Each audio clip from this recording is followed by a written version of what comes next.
Hi, my name's Myron Uhlberg, and I'd like to read you an excerpt from my memoir, Hands of My Father.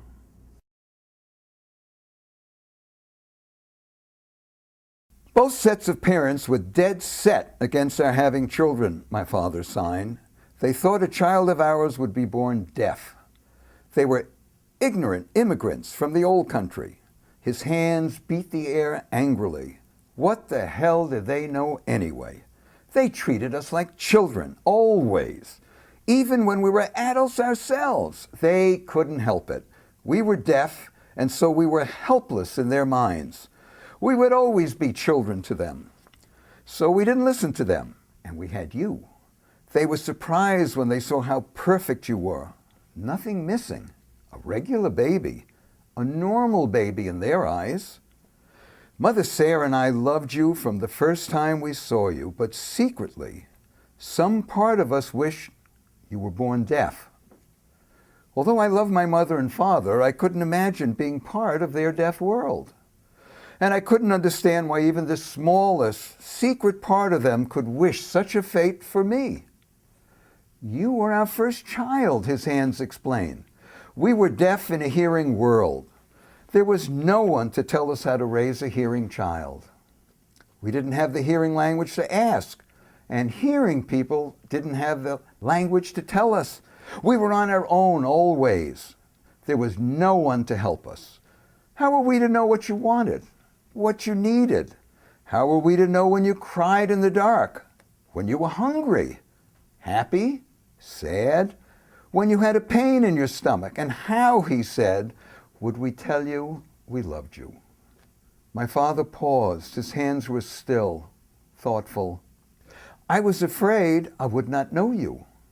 If you were a hearing baby, I feared you would not know your deaf father.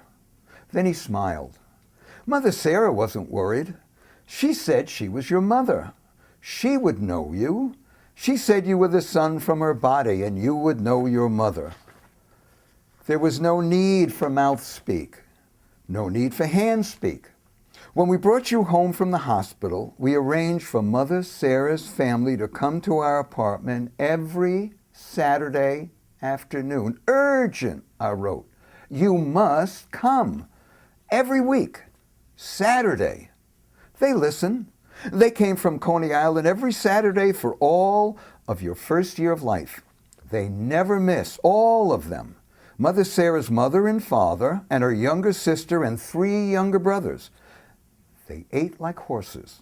But it was worth it.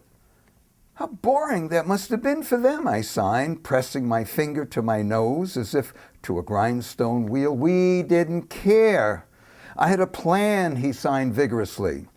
They always came when you were sleeping. I made sure of that. Before making themselves comfortable, I asked them to stand at the back of your crib. Then they pounded on pots and pans I gave them. You heard a big noise and snapped awake, and you began to wail. It was a wonderful sight to see you cry so strongly at the heavy noise. Wonderful? I asked. Wonderful for who? Now I know I have trouble sleeping some nights. My father continued, ignoring my complaint. We celebrated. Mother Sarah served them tea and honey cake. And when no one was looking, your Hungarian grandfather, Max the Gypsy, slipped booze into his tea from a silver flask he carried. As he sipped his tea, he'd add another shot. Soon, his teacup was filled just with whiskey, and he would sip and smile, smile and sip all afternoon long. Ah, thank God Myron can hear, he would mumble as he took another sip. Your grandmother Celia would look at him in her tight-lipped way like he was a cockroach she had surprised when turning on the kitchen light late at night. She always looked like she wanted to step on him. No one seemed to notice, but we deaf see everything. I see more meaning in one blink of an eye than my hearing brother and sisters hear in an hour-long conversation. They understand nothing. The mouth speaks words they hear, but teach them nothing. I love my brother and sisters, but they're not as smart as me. No matter, That's not part of your hearing story. That's another story. My father's memories were so intense and so tightly woven together in his mind that in the midst of telling one story, he would often wander off into another one that rose to the surface almost as if it had been bottled up all these years, and now that there was someone to tell it to, had just worked itself free. When he did so, he would catch himself and terminate the beginning of the new memory by abruptly signing another story. And then I knew that somewhere down the road I would hear from him this other story. On Sundays, my mother, father, brother, and 2 sisters came down from the Bronx. They didn't trust Mother Sarah's family. They brought their own pots and pans. Each one held a pot or a pan on their lap during the 2-hour, 3-subway-wide trip from way up in the Bronx to Kings Highway in Brooklyn. They practiced banging on the pots and pans while the subway cars went careening through the tunnels. The train's wheels made such a screeching sound that people on the car barely noticed them. When they got off the subway, my sisters and brother marched to our apartment house, still banging the pots and pans. They looked like some ragtag army in a Revolutionary War painting. As soon as they arrived at our apartment, they hid behind the head of your bed and pounded away, while they stomped their feet like a marching band. I felt the loud noise through the soles of my feet. They had a nice rhythm. The result was the same. You awoke immediately. You jumped, actually. This went on for a whole year? I asked.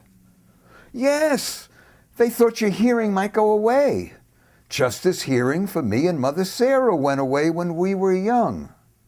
Big mystery. How about our neighbors? All that banging and stomping, didn't they mind? I asked. What do you expect? My father answered. We had to know if your hearing stayed with you. The neighbors threatened to call the landlord, have us evicted.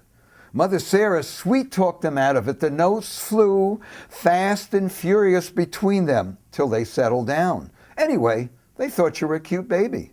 They also wondered if you could hear. They wondered if the deaf could have a hearing baby. We were the only deaf people they knew. They had no idea of our deaf ways.